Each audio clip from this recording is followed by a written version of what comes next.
I do think she's amazing, but I really think we need to play her first, get a chance to use her, get a lot of videos out there about her, and I don't think it's going to be that bad. Stu here with Raid Shadow Legends to talk about Lydia, the Death Siren, the new overpowered legendary champion you can get if you've completed all of Faction Wars. That's 3-starred everything, 819 stars in Faction Wars. When this comes out in patch 2.3, you will get her in your inbox. 2.3, also we're going to see the Doom Tower. We don't know when it's going to come out. Nobody knows. It is all speculation right now. Just be ready by the end of this year. Don't get your hopes up for anything else. Believe me, anything you've heard is all speculation.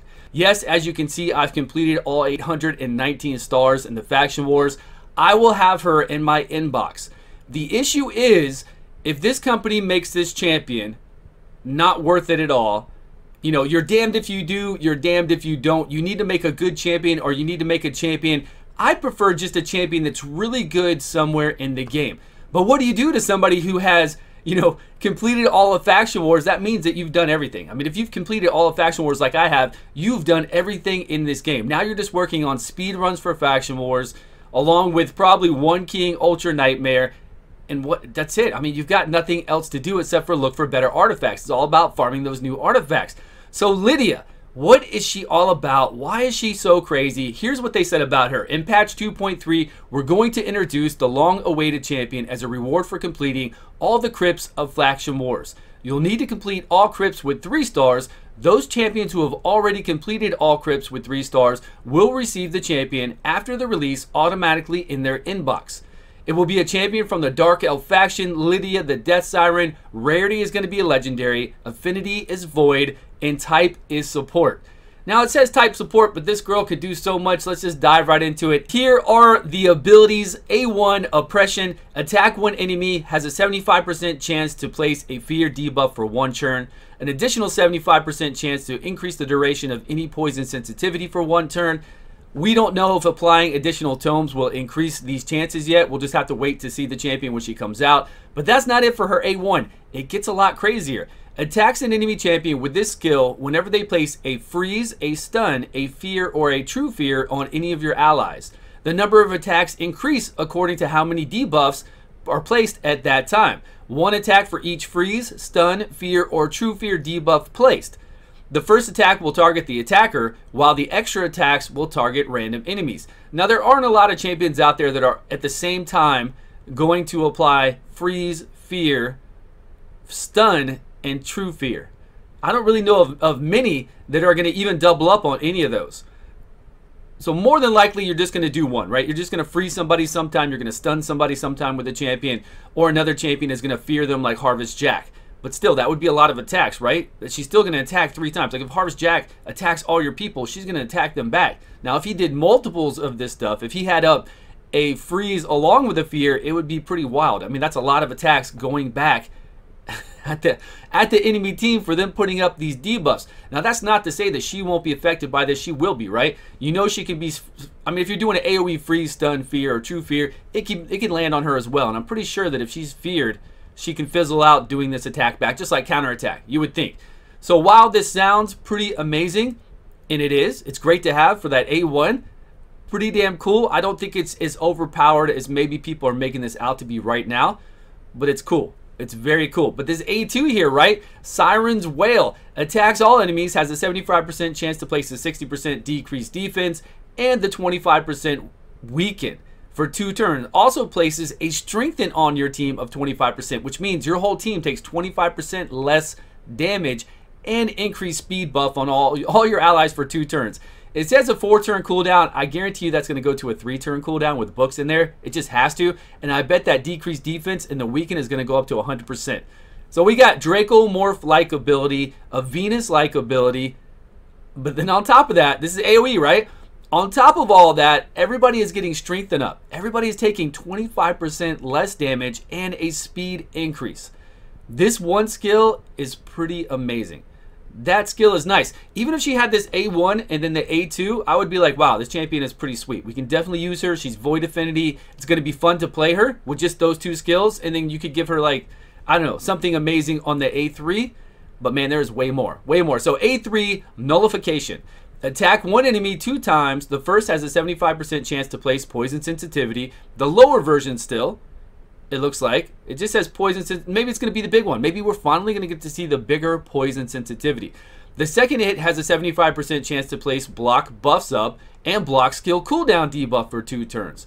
So you're going to block buffs being put up on that champion, and you're going to block them out from doing their abilities. They're only going to be able to do their A1, plus you're going to put up a poison sensitivity. So right away you know that this champion could be good for the clan boss, right?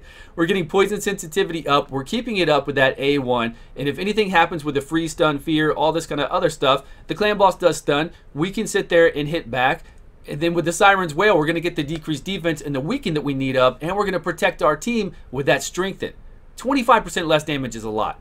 On a 3-turn cooldown for 2 turns for all this, pretty amazing. So that would be enough for me. Like that whole A1, A2, and A3 would be enough for me to say, yeah, this champion is going to be sweet. But they went even further. Like they went mad crazy with Death Hold. This A4 passive. Let's read the details.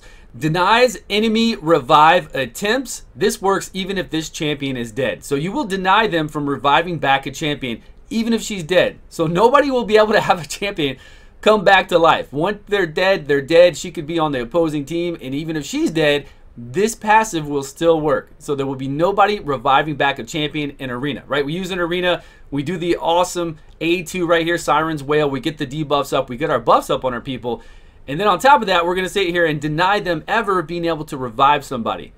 This works even if this champion is dead.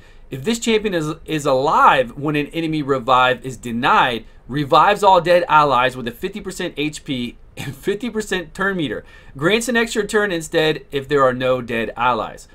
So basically the AI is going to try to, like the AI, she's not doing a block revive. Like if we block revive somebody, kill them with it, the AI will not try to revive them. They're not going to try to. They know that that champion cannot come back to life. So Duchess is not going to do her A3 and try to bring that person back to life. She will do it if somebody else is available. She'll try to bring other people back to life. But if we have Raglan in there, Raglan's not going to, like if there is a block revive on that champion, Raglan's not going to try it. But here, there is no block revive. She's just denying them the ability to be able to do that. So the AI is going to try. The AI is going to be dumb, right? On the opposing team in Arena, try to revive that champion. And then when they try to do it, if this champion is alive, if she is alive, when an enemy is denied revive, you're going to revive all your allies by 50% of their HP and 50% turn meter. And then if there aren't any dead allies, you're going to grant an extra turn. Pretty wild. If this champion is dead when an enemy revive is denied, because you know the AI is going to try it like we just talked about. The AI is going to try it. Revive this champion with 50% HP and 50% turn meter. And then if she has block revive, this skill, it's on a long cooldown, granted it is, this skill will ignore block revive. Now the long cooldown is for her ability to come back and probably, yeah, these two. The deny enemy revive is always active. This works even if she's dead. That will always be active. But the rest of this part here, if the champion is alive and if this champion is dead, those two are on a very long cooldown. Probably 7 turns. If this goes down to like a 5 turn, it probably could. It could go down to a 5 turn cooldown, and it wouldn't be that big of a deal, I don't think. Again, if she didn't have this passive, I would be cool with these 3 skills. I think these 3 skills are fine. We have other champions in the game that can do this, and if you can pull her through Void Shards, which you should be able to, we don't have 100% on that yet. They haven't told us yes or no, can we get her through Void Shards. I'm sure we're going to be able to pull her through Void Shards. It's just that when this comes out, we're going to see her in Arena a lot. And actually, after reading this passive, I still think that she's a very powerful champion, sure. I'm not going to say she's broken like Tormund when he first came out. If you had a Tormund, that was it. You were beating up everybody. People didn't have immunity gear. They weren't ready for that. Tormund, and the way that Tormund worked when he first came out, because he worked off of heals as well, you could barely field anything in the game and you would just be frozen. It wouldn't matter what champion you brought in. It was just like everybody was frozen all the time.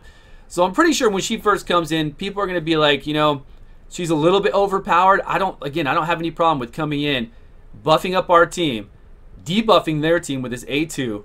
This A1 here is very sweet. I don't have any problem with that either. And Nullification is a very cool skill. It's one enemy. If Nullification was an AoE, then we'd be talking AoE poison sensitivity along with AoE block buffs and block skill cooldowns for 2 turns.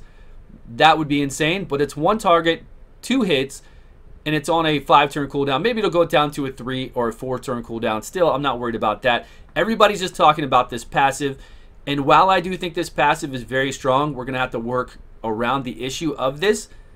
I don't think it is that crazy. I don't know. It's just one of those things, right?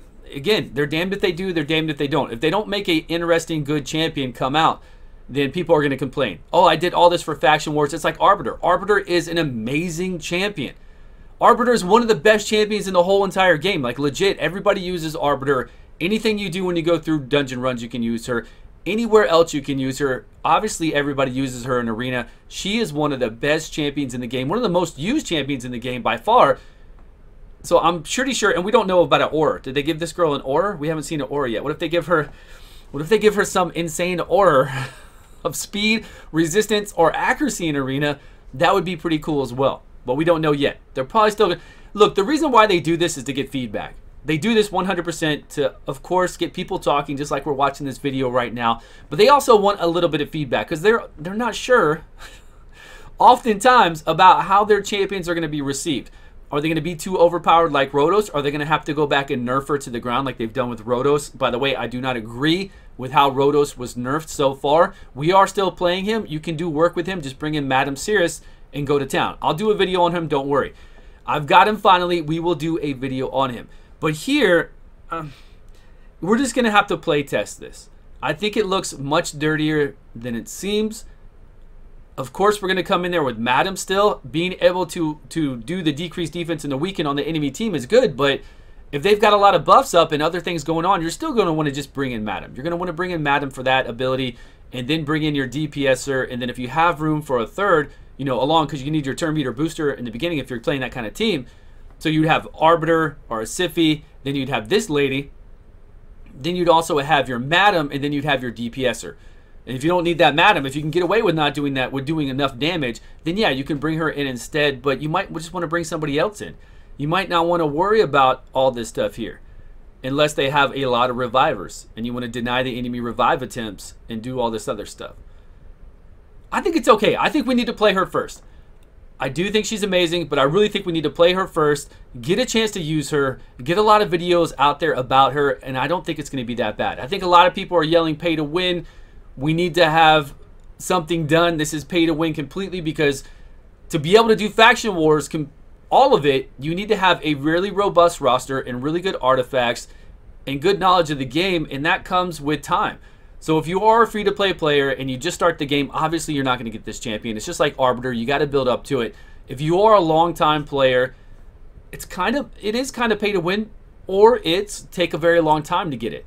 It's one or the other. I mean, that's what most games are made after. That's the whole thing about all these games, is that you can pay to get it quick, or you can take your time and get it for free. And you can get it for free. There are a lot of things in Faction Wars that we've done for videos out there, and a lot of champions that they're trying to give us over time. So again, I'm not trying to defend the company or say that this won't be an amazing champion or that Faction Wars is not hard. Faction Wars is hard.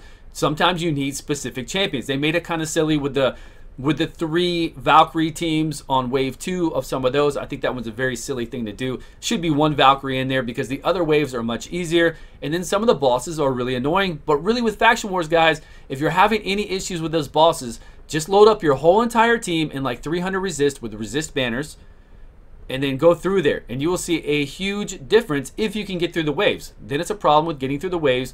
Once you get to the boss, especially the ones that are always transferring over buffs and debuffs, just go in there with high resistance. You will be fine.